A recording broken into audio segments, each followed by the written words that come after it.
Hello everyone, welcome back to the channel math वाला। Mission हर घर टॉपर सीरीज में आज हम प्रॉपर्टीज ऑफ डिटर्मिनेंट्स की बात करने वाले हैं। लास्ट लेक्चर में हम लोगों ने basic of determinants, minors, cofactors, इन सारी चीज़ों के बारे में पढ़ा था। If you are new on this channel, make sure to like and subscribe the channel, क्योंकि इस चैनल पे हम रोज़ आपको मैथ की वीडियोस सीबीएसई से रिलेटेड अपलोड कर रहे होते हैं। Our intention is to provide all the math content before CBSE examinations, as well as we will do previous year questions, most important questions, as well as sample paper. And not only of math subject, we will do of physics, chemistry. We will upload one short videos. It will come very soon. We are planning for this. So make sure to like and subscribe the channel. तो चलिए आज का video को शुरू करते हैं।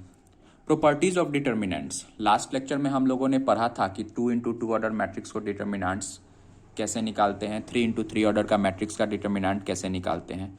आज हम इनके बेसिक प्रॉपर्टीज़ को पढ़ेंगे।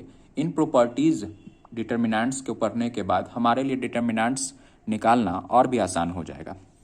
तो पहला प्रॉपर्टी ये है कि determinants is zero if any of row और कॉलम इज जीरो। इसका मतलब क्या हो गया कि कोई भी रो और या फिर कोई भी कॉलम अगर एक जीरो हो जाए डिटर्मिनेंट्स में, तो उसका पूरा का वैल्यू डेट ए जीरो हो जाएगा। मतलब क्या कि 0 0 0 A B C D E F.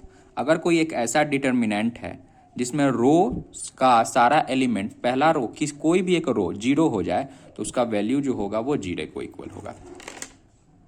या फिर अगर कोई एक कॉलम जीरो हो जाए,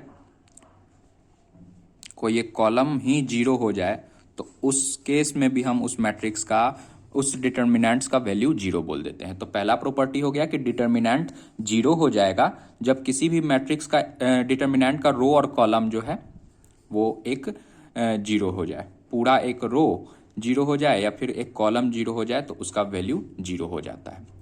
सेकेंड पॉइंट ये है कि determinants is zero if two row और कॉलम हैव इक्वल वैल्यू। मतलब अगर किसी दो रो का वैल्यू सेम हो जाए तो वैसे में डिटर्मिनेंट का वैल्यू जीरो हो जाएगा। मतलब हम देखते हैं, अगर डिटर्मिनेंट ए बी सी यहाँ है, डी ई एफ है और फिर ए बी सी है, तो हम देख सकते हैं कि यहाँ पे पहला रो और तीसरा कॉलम इक्वल है, R1 is equal to R3। तो ऐसे केस में इसका वैल्यू क्या हो जाएगा? जीरो। अगर ए बी सी पहला रो और पहला रो और दूसरा रो भी इक्वल होता तो भी हम लिख सकते थे इसका वैल्यू जीरो। मतलब कोई भी डिटर्मिनेंट्स में कोई भी दो रो सेम हो जाए तो वैसे केस में हमारा वैल्यू जीरो हो जाता है। या फिर दो कॉलम भी सेम हो जाए, जैसे A B C D E F. अब यहाँ पे हम देख सकते हैं कि हमारा दो कॉलम C1 एंड C2 जो है वो इक्वल हो गया, तो उसका वैल्यू क्या हो जाएगा? जीरो के इक्वल।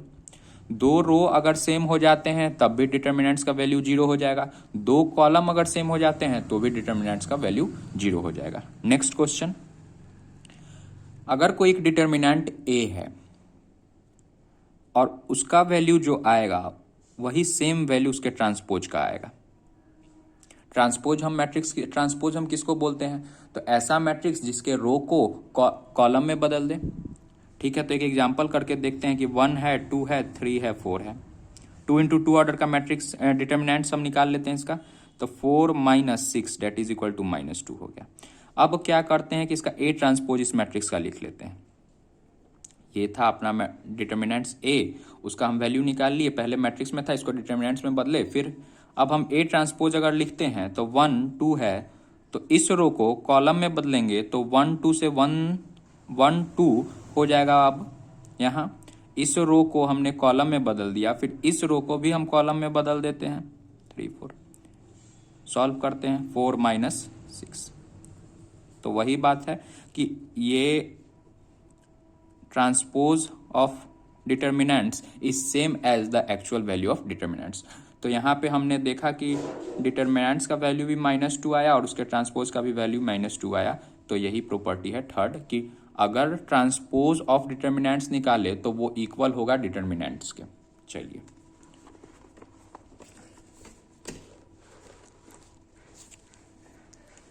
नेक्स्ट अपना है प्रॉपर्टी कि if each element of a row or column of a determinant is multiplied by a constant k, then the value of gets multiplied by k. मतलब क्या है कि जैसे अपना एक डिटर्मिनेंट्स है a1 a2 a3, b1 b2 b3, c1 c2 c3. किसी भी एक रो को या किसी भी एक कॉलम को अगर हम किसी भी नंबर से मल्टीप्लाई कर देते हैं, जैसे हमने लेमडा से मल्टीप्लाई कर दिया या फिर के से भी मल्टीप्लाई कर सकते हैं, तो जो फाइनल अपना डिटर्मिनेंट का वैल्यू आएगा a1 a2 a3, b1 b2 b3, c1 c2 c3. तो इन सब को जो सॉल्व करने के बाद वैल्यू आएगा उस वैल्यू में हम लेमडा से मल्टीप्लाई कर देंगे. अगर कोई एक डिटर्मिनेंट है जिसमें हमने किसी रो या कॉलम के सारे एलिमेंट में लेमडा से या फिर किसी भी के ऐसा कोई भी स्केलर क्वांटिटी हो उससे हमने मल्टीप्लाई कर दिया, तो जो डिटर्मिनेंट का वैल्यू आएगा बस लास्ट में उससे उसको मल्टीप्लाई कर देंगे. यही था फोर्थ प्रॉपर्टीज. फिफ्थ प्रॉपर्टी क्या है? इफ सम और all element of a row और column of a determinants are expressed as a sum of two terms, then determinant can be expressed as a sum of two determinants. देखिए ये क्या है.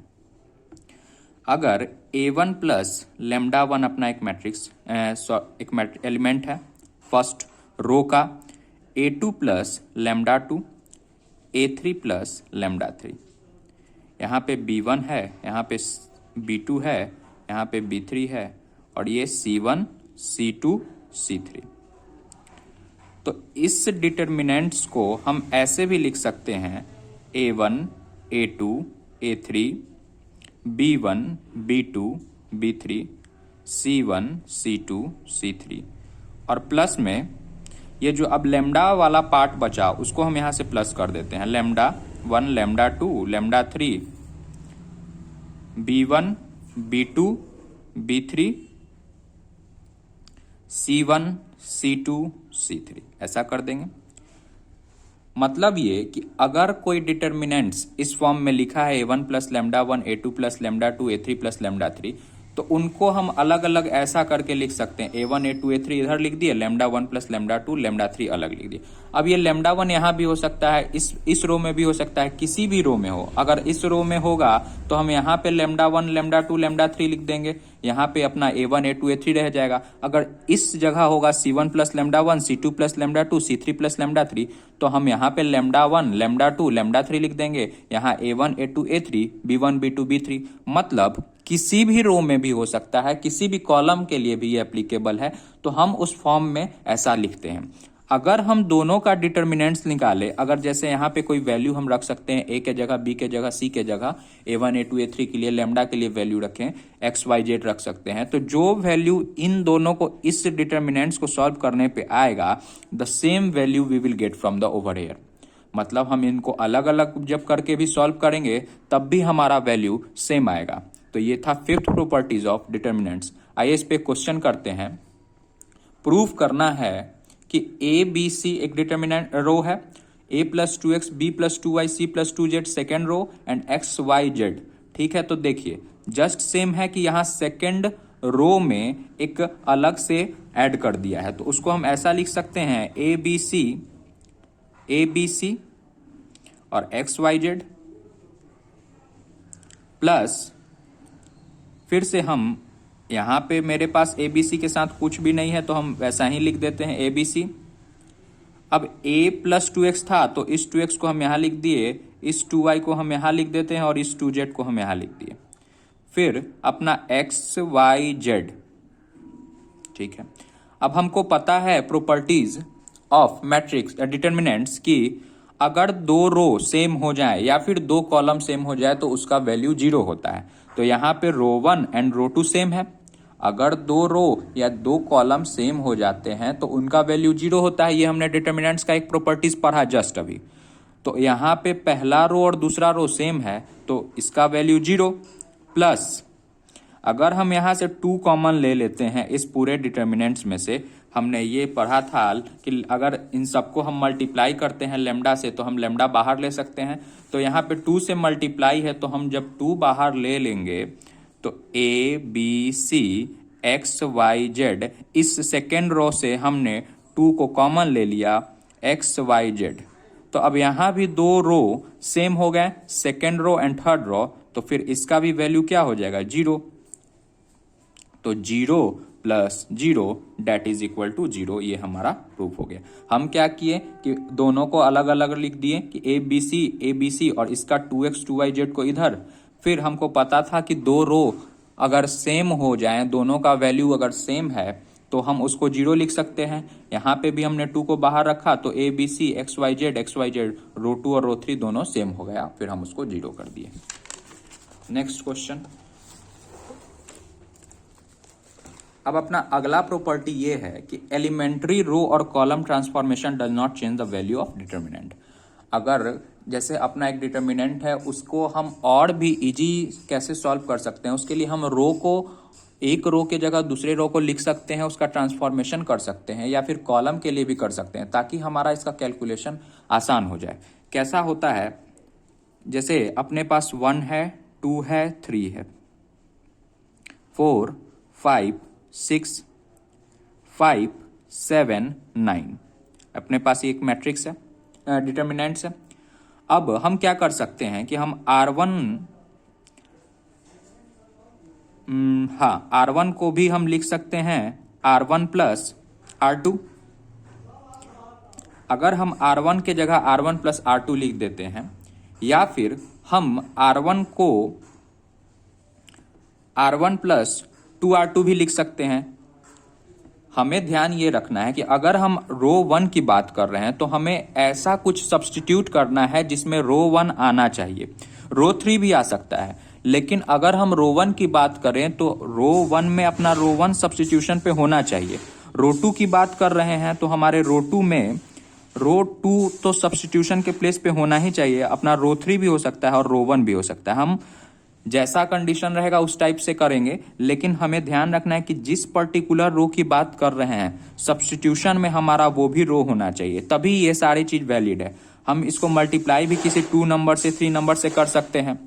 तो यहाँ पे हम क्या करते हैं कि सब्स्टिट्यूट कर देते हैं R1 के जगह पे R1 प्लस R2, ताकि हमारा इस मैट्रिक्स को जल्दी इजिली कुछ सॉल्व हो जाए। तो R1 के जगह R1 प्लस अगर R2 हम लिखें तो हम देख सकते हैं कि 4 1 5 हो जाएगा, 5 2 7 हो जाएगा, 6 3 9 हो जाएगा। ये हमारा न्यू R1 फॉर्म हो गया, जो कि फॉर्म हुआ R1 प्लस R2 से। हम जब R1 की बात करेंगे सब्स्टिट्यूशन की, तो R1 को जरूर इंक्लूड करके लिखेंगे। फिर जो अपना पहले से था R2 4 5 6 उसको वैसे ही लिख देते हैं, और 5 7 9 फिर हमने लिख दिया। तो अब हम देख सकते हैं कि अपना 2 रो सेम हो गया, इसका मतलब इसका वैल्यू 0 हो जाएगा। ध्यान ये रखना है कि हम सब्स्टिट्यूशन अपने हिसाब से कर सकते हैं जैसा हमारा कैलकुलेशन आसान हो जाए। लेकिन अगर हम R1 की बात कर रहे हैं तो R1 में सब्स्टिट्यूशन में भी R1 न्यू जो रो फॉर्म होगा उसमें भी हमारा R1 होना चाहिए। R2 की बात करें तो जो न्यू रो फॉर्म होगा उसमें हम R2 को लेंगे। R3 में भी वैसा ही होगा कि अगर हम R3 लिखना चाहते हैं तो R1 plus R2 plus R3 लिखेंगे। हमारा अगर न्यू रो जो फॉर्म हो रहा है जिसके लिए हम फॉर्म कर रहे हैं उसको यहाँ लिखना पड़ेगा सब्स्टिट्यूशन में, तभी ये वैलिड है। अब अपना फाइनल प्रॉपर्टीज ऑफ डिटर्मिनेंट्स ये है कि determinants of a diagonal matrix is equal to the product of its diagonal matrix. मतलब हमको पता है कि डिटर्मिनेंट्स डायगोनल मैट्रिक्स का जो होगा वो उसका प्रोडक्ट होगा। जैसे डायगोनल मैट्रिक्स क्या होता है कि उसके सिर्फ डायगोनल एलिमेंट, बाकी सब 0, 1 2 3 लिख सकते हैं, बाकी सारे एलिमेंट 0 हो गए। अब अगर हम इसका प्रोडक्ट निकाल लें डायगोनल एलिमेंट्स का तो 6 होगा। हम चेक कर सकते हैं इसका मैट्रिक्स डिटर्मिनेंट्स भी निकाल के कि ये डायरेक्ट सही है या नहीं। तो 1 into 2 into 3 6 minus 0 into something 0 ही होगा, और यहाँ भी 0 इंटू समथिंग 0 ही होगा। तो हम देख सकते हैं कि product of diagonal elements is just same as its determinants. तो हम डायरेक्ट डायगोनल मैट्रिक्स का डिटर्मिनेंट निकाल सकते हैं by doing its product multiplication. Diagonal element का मल्टीप्लाई करके निकाल सकते हैं। अब एक क्वेश्चन है कि x plus y, y plus z, z plus x, इसको विदाउट एक्सपेंड किए हमें प्रूफ करना है कि ये 0 हो जाए। ठीक है, क्या हम लिख सकते हैं R1 के जगह R1 प्लस R2? इससे क्या होगा, R1 के जगह हम R1 प्लस R2 लिखेंगे तो x plus y plus z, x plus y plus z और x plus y plus z तीनों जगह बन जाएगा। लिखते हैं, तो R1 के जगह हम जब लिखें तो x plus y plus z, x plus y plus z और यहाँ भी x plus y plus z. Z पहले से था, x पहले से था, y 1 1 1। अब हम x plus y plus z को कॉमन ले सकते हैं। ये हमने स्केलर पढ़ा था अभी डिटर्मिनेंट्स का एक प्रॉपर्टीज की। अभी कोई भी अगर नंबर अंदर में मल्टीप्लाइड हो तो उसको हम ऐसा लिख सकते हैं। फिर ये 1 1 1 और यहाँ पे है जेड एक्स वाई और ये भी 1 1 1। तो अब दो रो सेम हो गए, इसका मतलब इसका वैल्यू क्या हो जाएगा, डिटर्मिनेंट 0। Thank you.